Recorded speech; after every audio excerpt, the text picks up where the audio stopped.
Here we are, it's the end of May. Now the autumn so far has been absolutely incredible.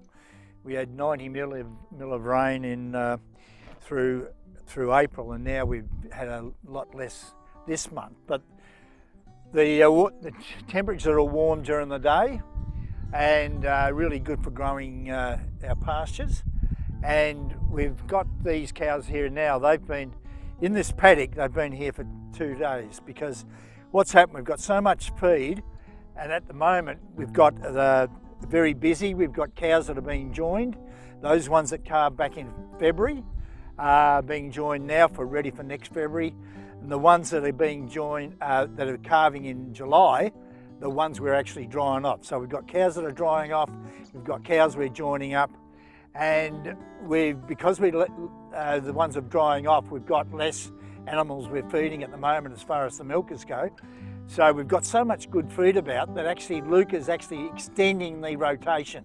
So what he's done, the feed's been so good that he's now got cutting the paddocks in half, and that's one of the reasons why you'll find that we've got our troughs of water are in the middle of the paddock. So we can cut those troughs off for the first half of it, then next day they'll go into the second half of it.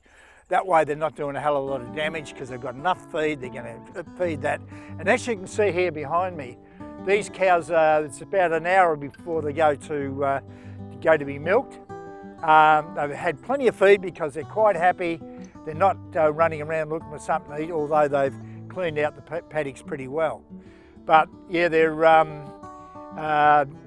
we can sort of now extend from a 26-day rotation to around about whatever he likes, because by the time you cut all the paddocks in half, you could go out to a 52-day rotation.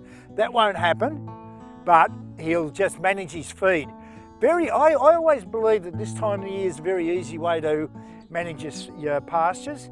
I reckon the hardest part of maintaining good pastures is actually in the springtime, when you get really fast growth, and then you've got to sort of drop some of those paddocks out of rotation so as they put more pressure on the ones they're actually feeding on. So these cows are, as you can see, very happy.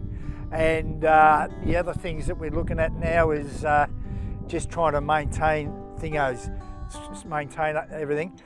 Even though it's looked really good here, and there's a lot of other people north of us having really trouble with lack of rain, where we're going to suffer, we'll have a good spring. We'll get, hopefully, if we keep on getting rains, we'll get a good spring and we'll get a lot of pasture. But where we're affected by droughts is what happens north of us when they're growing grain. So we've got to make the most of what we've got now, and hopefully won't have to be paying too much for grain in coming months.